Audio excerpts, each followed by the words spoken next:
Catherine Bernardo wala nang pakialam sa mga pangako noon ni Daniel Padilla. Sadyang napakahirap nga naman kung ganon na lang ang magiging desisyon ni Catherine Bernardo.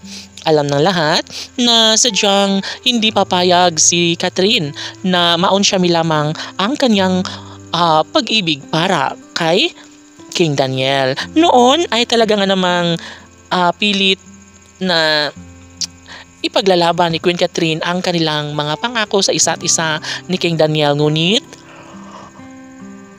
lahat ay lumilipas, lahat ay nagbabago at nagkaroon ng isang makabuluhang pagkakataon na sila ay tuluyang mawala. Ang kinang sa kanilang relasyon ay talaga nga namang nais lamang na maisakatuparan.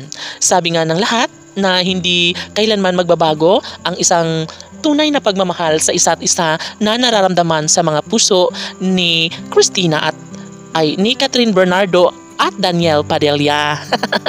Of course, hindi naman talaga mabibigyan ng kasagutan kung susuko lamang si Catherine sa kanyang hinahangad na makatuluyan sana itong gwapong aktor na si Daniel Padilla. Siyempre, marami ang nagtatanong at nagtataka kung bakit hanggang ngayon ay nananatili pa rin si Catherine Bernardo na umaasa sa isang pag-ibig na hindi kailanman magbabago.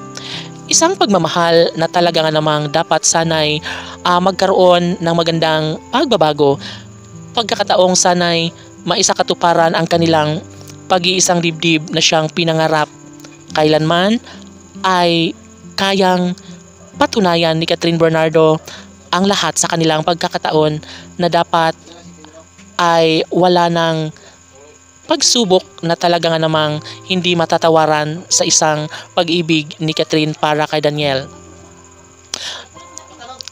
Nagtatanong ang lahat? Siyempre, sa isang pagkakataon ay naniniwala ang mga fans ng Katnia Love Team na kaya pa rin naman na ibahagi ni Catherine at Daniel ang kanilang tunay na damdamin sa isa't isa.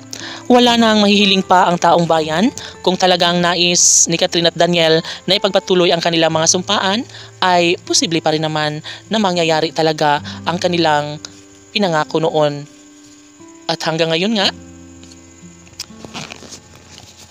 ay mas nagkaroon ng malaking posibilidad na hindi hadlang ang mga pagsubok na dumating sa kanilang relasyon. Naniniwala si Catherine Bernardo na kaya niyang pantayan ang mga pangako ni Daniel. Laban!